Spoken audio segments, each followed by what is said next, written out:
Olá, meu nome é Daniel dos Apóstolos. Lembrando que o meu apóstolos é sobrenome, tá? Meu sobrenome é apóstolo, meu nome é Daniel. Meu sobrenome é apóstolo.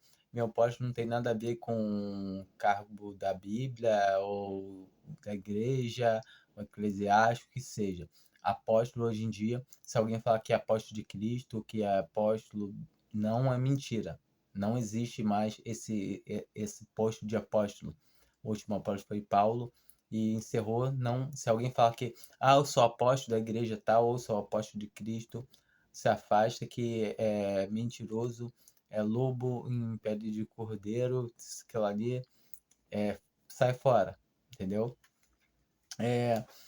Eu venho falar um pouquinho do evangelho, mas venho trazer de uma maneira um pouquinho diferente. O que acontece? Hoje em dia a gente escuta muito por aí as pessoas pregando o evangelho cheio de fermento, e muitas das vezes é, esse evangelho que eles pregam é um evangelho falso, adulterado, cheio de substâncias químicas que fazem mal para a nossa saúde.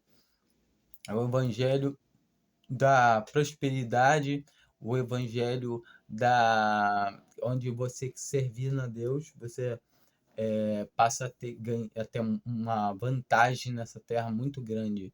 E assim, você passa a ser uma criatura com poderes extraordinários. Se bem que quando a gente começa a servir a Deus aqui, a gente entende que a partir do momento que a gente se torna filho de Deus, que a gente crê em Cristo Jesus como tendo morrido no nosso lugar, como nosso único e suficiente Salvador, a gente entende que a gente é salvo por Ele. A partir desse momento, a gente realmente passa a ser uma nova criatura, nascido de Deus, nascido de cima, sabe? Nós passamos a ser filhos de Deus, e aonde não podemos mais perder esse cargo, esse cargo não, né? Essa filiação que Deus nos dá. A partir do momento que Deus nos dá essa filiação, a gente não perde mais.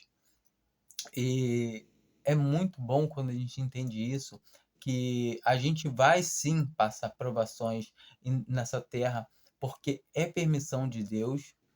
A gente vai passar por várias angústias, por tentações, lembrando que Deus não pode ser tentado. Por isso, a ninguém ele tenta, tá ok?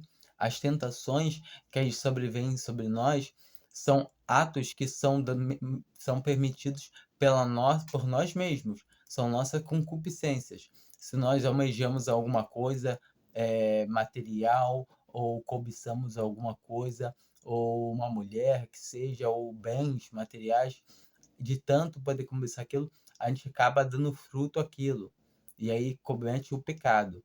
Então a gente sabe muito bem que a gente deve o quê? Fugir do pecado, fugir da aparência dele. Se abster não quer dizer que a gente deva conflitar ele com a carne, que a gente vai perder, tá ok? Eu vou ler aqui uma passagem aqui para a gente poder dar continuidade no nosso papo aqui, no nosso assunto sobre o Evangelho, tá ok? Eu vou ler em 1 Pedro, capítulo 1, né? A partir do versículo 3.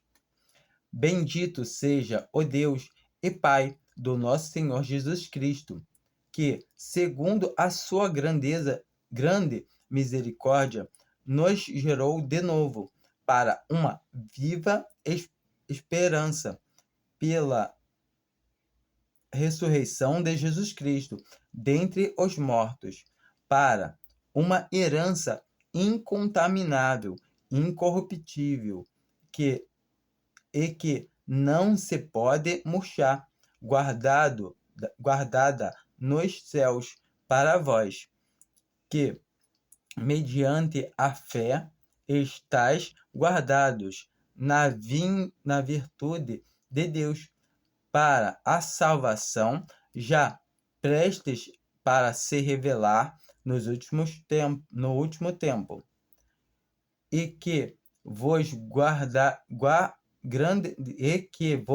grandemente vos alegreis, ainda que agora importa sendo necessário que estejais por um pouco contristados com várias tentações, para que a prova da vossa fé, muito mais preciosa do que o ouro que perece e é provado pelo fogo, se ache em louvor e honra e glória na verdade de Cristo, de Jesus Cristo, ao qual, não o havendo visto, mas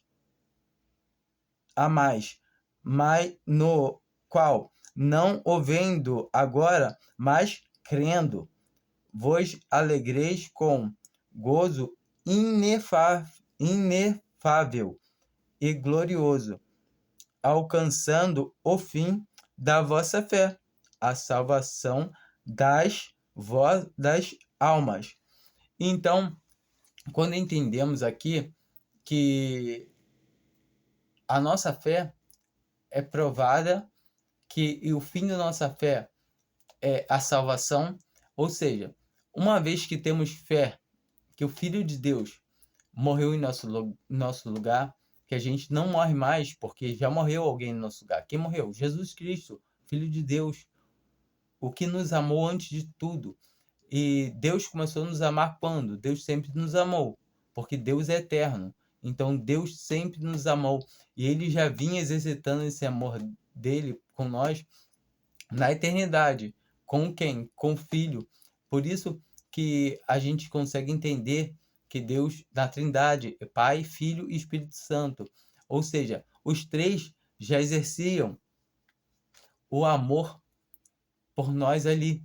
Já exercitavam. Antes da gente ser criado, antes de ter feito o mundo, Senhor, Ele já exercia amor. O Pai ama o Filho ama o Pai, o Espírito Santo também faz parte desse amor. E assim, quando a gente entende que Deus é amor, porque Deus é um Deus trino, que ele já exercia o amor já antes da fundação do mundo. Então, e mesmo assim, mas como a gente não era criado, como Deus podia nos amar? Porque Deus é eterno. Porque antes dele nos criar, ele já nos conhecia. Entende? A gente pode ter... Como assim? Como antes de Deus nos criar, ele já nos conhecia? Porque Deus é eterno. Entenda isso. Eu sei que é uma coisa difícil de entender e realmente a gente entende por parte. Porque a nossa mente ainda ela é corruptível, é uma mente terrestre, então é uma mente limitada. A mente do Senhor é uma mente eterna, uma mente perfeita, que pretendemos alcançar, vamos alcançar, sim, com graça e misericórdia de Deus, pelo nosso Senhor Jesus Cristo, que já morreu por nós. Sabemos que não podemos perder essa salvação. Então, nós confiamos que o Senhor vai nos trazer a nossa mente tudo que ele quer nos mostrar tudo, ele quer nos dar tudo. Então, nós sabemos que o que passamos aqui, nada se importa, nada se iguala ao que Deus tem reservado para nós. A gente vê aqui nessa palavra que a gente somos chamados para uma esperança viva, incontaminável, que não se pode murchar. Ou seja, essa é prova de que não podemos perder a salvação, porque Deus fala que não podemos perder, é incontaminável, é incorruptível, não se pode murchar. Então, isso aumenta a nossa esperança, aumenta a nossa fé, isso permite que a gente passe por algumas provações, como aqui também está escrito, que importa que por um pouco de tempo sejamos provados. E certamente vamos passar por muita tribulação, por muitas provações aqui, mas tudo é perante e mediante a vontade de Deus. As provações que nós passamos é o que nos mostra a qualidade do espelho. Como esse espelho está sendo cuidado. Não quer dizer que um espelho que esteja tão sujo, cheio de lama, que ele não vai ser salvo, porque é um espelho. Ele, mais que ele não reflita reflexo nenhum, que o reflexo que a gente tem que refletir é o reflexo de Cristo, mas nós entendemos que as coisas que, que, que nos garante é agora que nós cremos em Cristo Jesus, nós somos já um espelho. Entenda assim desse jeito. Quando você passa a crer em Cristo Jesus, você passa a ser um espelho. Não importa se você está empoeirado, se você está sujo ou se você está cheio de terra, lama te tampando. Se eu já andei sujo de lama, a ponto de não dar para ver reflexo nenhum do Senhor. Mas Deus, que é bom e piedoso, ele, em vez de cortar o meu testemunho nessa terra, ele permitiu que eu tivesse uma segunda chance. Muitos chegaram e falaram assim, Deus deu uma segunda chance para você poder se salvar. Eu falo, não, para me salvar não. Salvo eu já estava. Porque eu creio em Cristo Jesus como meu Salvador. Não, mano, pode não. Você tem. Não, então não é por graça. Aí já as pessoas não. Deus fala bem claro: a salvação é por graça, favor imerecido. Se eu tenho que fazer algo para me salvar, é por merecimento. Eu já não sou sendo mais salvo por graça. Então, Cristo morreu em vão. Porque a palavra de Deus fala bem claro: quem crê em Jesus Cristo tem a vida eterna. Entenda, tem. Já passou da morte para a vida. Mas pode perder. Pode perder? Jesus fala que todos que vão a ele já, de modo nenhum, ele lançará fora.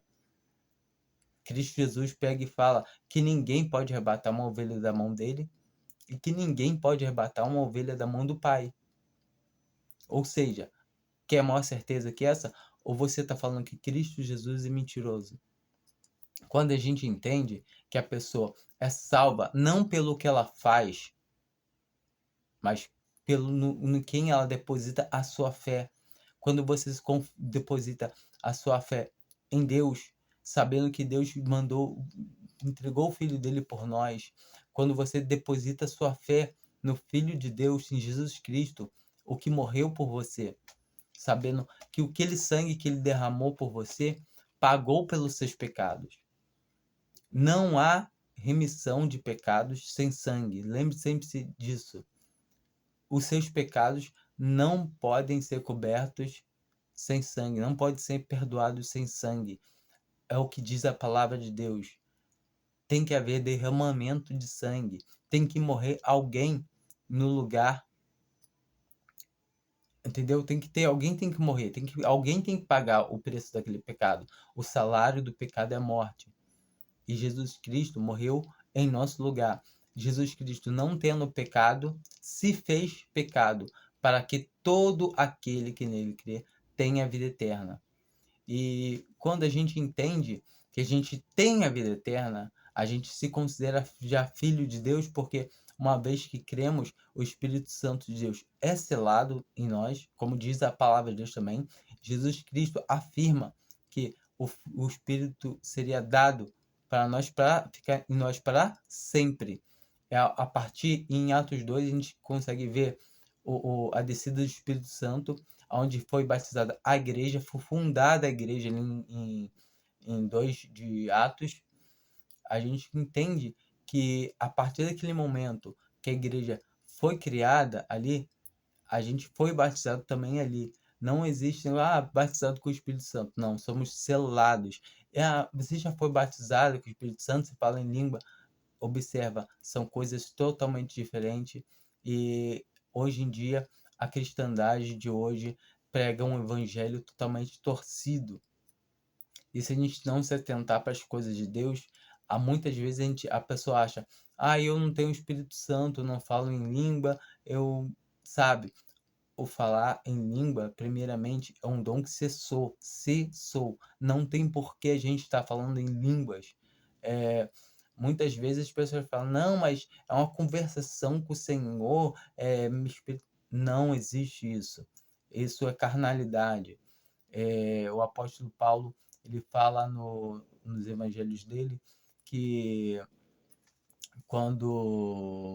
que ele queria que todos falassem em língua, mas muito melhor seria que eles falassem palavras inteligíveis, palavras que edificasse a igreja, edificassem todos eles. E, assim, a palavra de Deus fala que se falar língua, fale um, dois, quando no muito, três. E que haja intérprete. Ou seja, você vê nas denominações mundo afora, falam vários e dando um grau de histeria terrível, coisas que não vêm de Deus, não provém de Deus. A palavra de Deus fala que o Espírito está sujeito ao profeta. Ou seja, a pessoa que tem o Espírito me tomou, por isso Não, mentira. O Espírito está sujeito ao profeta. Ou seja, a gente consegue se dominar até a visão, a saber o que está fazendo. A gente não vai perdendo essa visão, não vai perdendo essa memória. Eu falei, eu não sei o que eu falei. E outra, observa, se não tem intérprete, que fique calado na igreja, que não existe esse negócio de o Espírito Santo fala em mim. Não.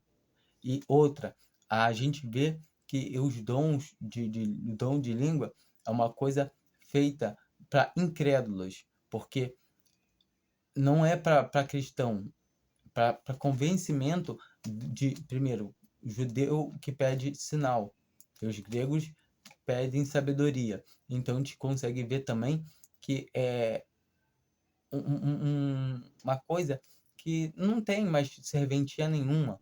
E outra, dons de línguas são línguas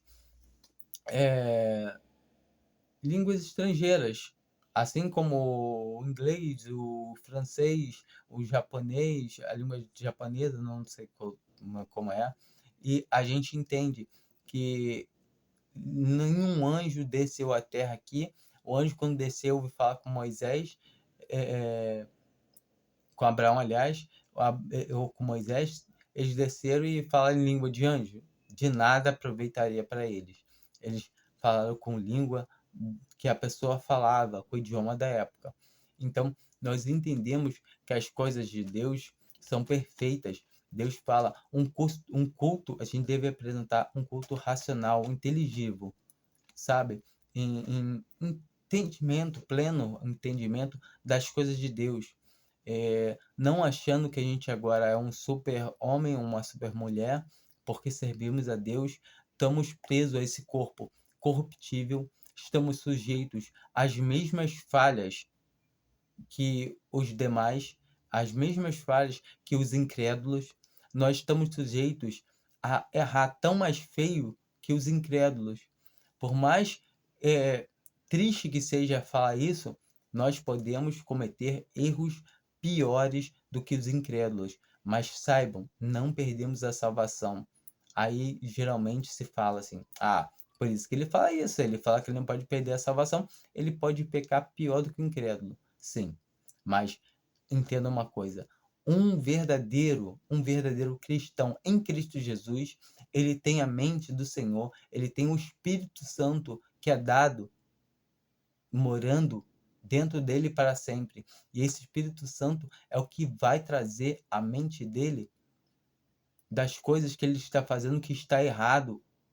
Quando ele age de maneira errada, o Espírito Santo de Deus que convence ele, que traz ele à luz do arrependimento, de uma maneira que mesmo que ele mantenha-se no pecado e o Espírito Santo admoestando ele que ele está errado, o que pode vir a acontecer é ser cortado o testemunho dele aqui nessa terra. Assim como o Paulo entrega aqueles jovens de 1 Coríntios 5, assim como Ananias e Safira, a gente entende que se a gente não dá um bom testemunho para Deus, se a gente não reflete a imagem de Deus, se a gente deixa de ser aquele espelho limpo, a gente vai ser cortado, o nosso testemunho, através da morte.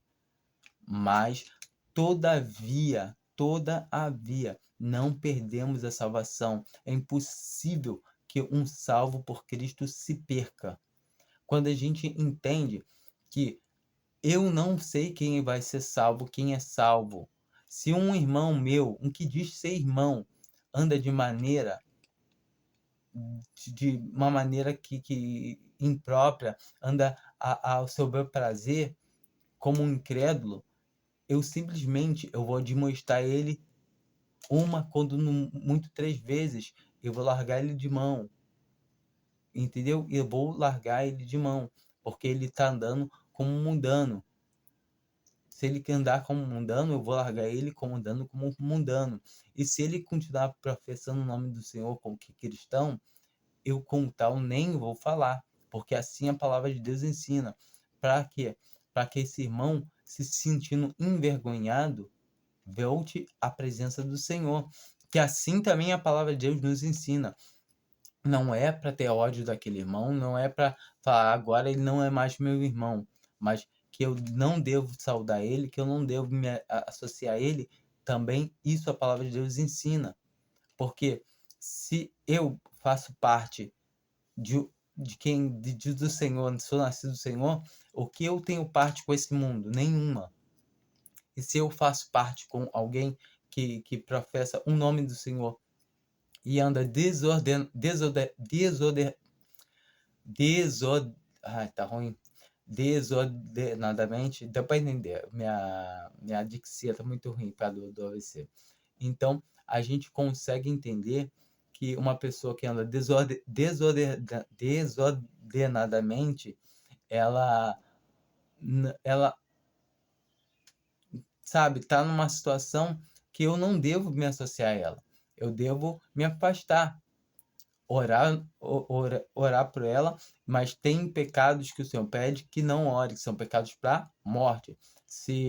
Mas quais são pecados para morte? Bom, a gente geralmente não vai saber. Tem pecados na Bíblia que a gente vê que é pecados para morte, tipo Ananias e Safira, que mentiram ao Espírito Santo. Tem um pecado do irmão lá de Coríntios 5, onde Paulo entrega ele, só quem tem esse poder é apóstolo, tá? Hoje em dia ninguém tem o poder de entregar ninguém a Satanás. Ele entregou a Satanás. Ah, tá vendo? Então perdeu a salvação, entregou a Satanás. Para a destruição da carne, para que o espírito fosse salvo no dia do nosso Senhor Jesus Cristo. Ou seja, uma pessoa salva, que realmente crê em Jesus Cristo, não tem como deixar de crer, não perde sua salvação. Ela está andando em errado, e então por isso Paulo entrega ela a Satanás. E do mesmo jeito, se um irmão está andando de uma maneira que não deve, como eu também já andei, o certo é a gente se afastar dele, não se comunicar com ele. Mas todo tempo a gente vê lá em 2 Coríntios 2 que teve um irmão lá que estava arrependido, voltou, e a gente acredita, tudo indica que seja aquele irmão de 1 Coríntios 5, que se arrependeu dos atos que andava fazendo. E todavia o apóstolo Paulo fala que é para tratar ele bem, para não deixar que coisas assim, angústias se sobrecarreguem sobre ele. E a gente entende que todo irmão que chega e se retrata e volta atrás nos seus erros, eles vão ser abraçados sim pela comunhão. Ele vai ficar um tempinho em observação, dependendo do que ele cometeu, mas nunca jamais ele deixa de ser filho de Deus. Mas é aquela coisa toda, o joio cresce com o trigo. Então não dá para a gente saber se um irmão é verdadeiramente nosso irmão. Por mais que ele pareça genuíno, o que parece genuíno não é, e o que parece falso é. Entendeu? É uma coisa muito esquisita. Esquisita não, engraçada. Assim, não dá pra gente distinguir. Se eu falo que tal irmão é trigo, bato no meu peito e falo, não, aquele irmão é trigo, aquele irmão é um crente genuíno.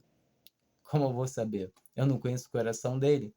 E por isso entra aquela passagem de Tiago. Tens tu fé? Tens tu fé? Eu tenho obras.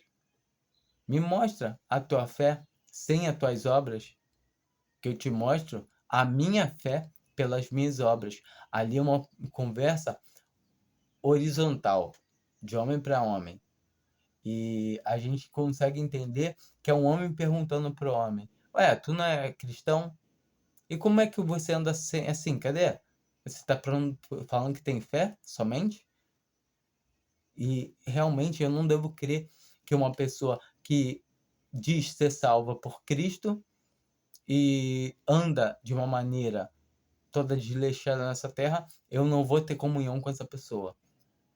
Mas se uma pessoa fala que crê em Cristo Jesus como seu Salvador e anda de acordo, eu vou ter comunhão. Ela comete tudo certo aqui nessa terra, como um servo de Deus, eu vou ter comunhão com ela. E isso não quer dizer que essa pessoa seja salva. Essa pessoa pode estar andando direito, a nossa vista, a nossa aparência, mas o coração dela pode não estar reto na presença do Senhor, porque a justiça de Deus é uma só. Nós somos justificados pelo sangue de Jesus Cristo, a partir do momento que nós cremos que Jesus Cristo é o nosso Salvador, ele morreu no nosso lugar, o seu sangue é a propiciação pelos nossos pecados. Então, nós entendemos que nós temos agora nós somos justos porque fizemos alguma coisa? Não, porque fomos justificados pelo sangue de Jesus Cristo. Agora, eu posso falar que eu sou justo. Ah, eu faço justiça, não, sou justificado, porque alguém que é justo e justificador. Assim fala a palavra de Deus, que quando a gente entende que Jesus Cristo é justo e justificador daquele que crer nele. Então, quando a gente crê em Jesus Cristo, isso nos é imputado como justiça, como também está escrito na Bíblia, em Romanos 4. Creu Abraão a Deus e isso lhe foi imputado como justiça. Nós conseguimos entender que uma pessoa é justa na presença de Deus a partir do momento que ela crê em Deus. Naquela época, antigamente, ainda não tinha sido dado Jesus Cristo, não tinha sido revelado. Jesus Cristo já existia. Jesus Cristo é o Jeová do Antigo Testamento. Então, a gente não consegue encontrar, a gente não consegue entender muito bem o Antigo Testamento. Mas os antigos já criam que o Senhor providenciaria um cordeiro que iria morrer nos seus lugares, que iria tirar os seus pecados. E até o momento eles faziam sacrifícios com cordeiros provisórios, cordeiros animais mesmos, que aquilo ali era só para lembrar que viria um que iria expiar todos os pecados da humanidade. Mas agora, no tempo de hoje, a gente crê que Jesus Cristo é o Cordeiro de Deus que morreu em nosso lugar. Ou seja, nós sabemos que nós somos salvos pelo sangue de Cristo, somos salvos através da sua morte. Um justo morrendo por um injusto. Nós somos injustos. Recebemos a justiça que vem de Deus, que provém do céu, que é Jesus Cristo que morreu no nosso lugar. Então, nós cremos nisso e todo aquele que professar o nome de Deus é cristão, é membro da igreja e uma pessoa que é nascida de Deus, ela vai ter uma mente que ela sabe que as coisas que ela faz de errado, ela não deve fazer, vai trazer ela o juízo de Deus. Todavia, a gente vê que aqui nesse versículo que a gente leu, fala do juízo de Deus. O juízo de Deus é o quê?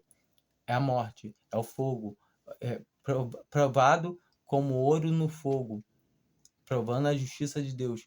Ou seja, a gente entende qual é a justiça de Deus? Que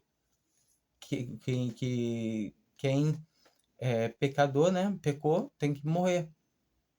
Mas sendo que a gente já morreu alguém por nós. Quem morreu? Cristo Jesus. Então, quando entendemos que já não podemos mais morrer, isso nos é imputado como justiça.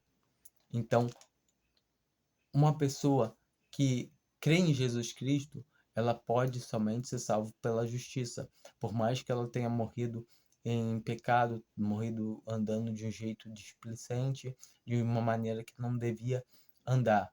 Mas o Senhor conhece os corações, Ele sabe os que são seus, e todo aquele que é de Cristo Jesus aparte-se da iniquidade.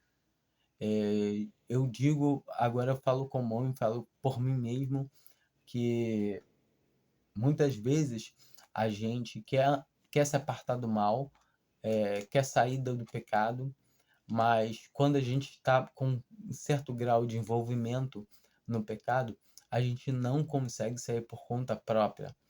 Por isso eu dou graças a Deus pelo meu AVC, pelo que eu passei, que o Senhor, pelo que ocorreu comigo, Ele conseguiu me trazer para a presença dele. Ele me trouxe de volta para a presença dele. Ele podia ter ceifado a minha vida, cortado o meu testemunho aqui nessa terra, mas ele guardou o meu testemunho porque ele queria o meu testemunho nessa terra. E a gente, quando entende isso, é mais bonito ainda, porque eu entendo que se eu permaneço vivo é porque o Senhor quer o reflexo desse espelho brilhando. Não que eu vá conseguir deixar o reflexo do espelho brilhando. Não, porque a única coisa que tem, única flanela assim para limpar esse espelho é a palavra de Deus.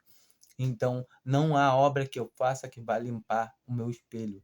Porque quando eu entendo que um salvo, ele vai fazer boas obras que Deus já determinou para ele andar nas obras antes da fundação do mundo, como diz a palavra de Deus também, a gente entende que meu espelho estava todo cheio de lama e o Senhor veio limpando pouco a pouco, está limpando, aperfeiçoando para bem dizer o nome dele e não o meu. Ah, Daniel, servo de... Não, eu sou apenas um homem pecador e qualquer um outro.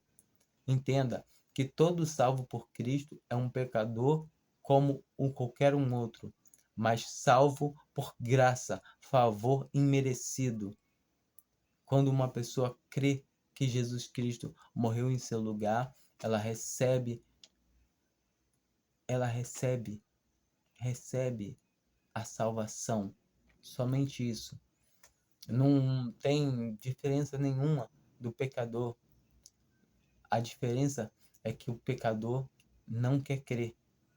E todo tempo nós devemos orar a Deus para que o Senhor possa trazer o coração dele à luz do arrependimento, que o Senhor possa fazer com que ele venha a crer em Cristo Jesus como seu único e suficiente Salvador, sem se apoiar em nada, assim como essa cristandade, como esses falsos profetas, como esses falsos pastores pregam aí em dia hoje, que é preciso fazer alguma coisa para se salvar, além de crer em Cristo Jesus, que é preciso você andar de tal e tal forma, é necessário fazer isso ou aquilo, que é mentira, tá bom?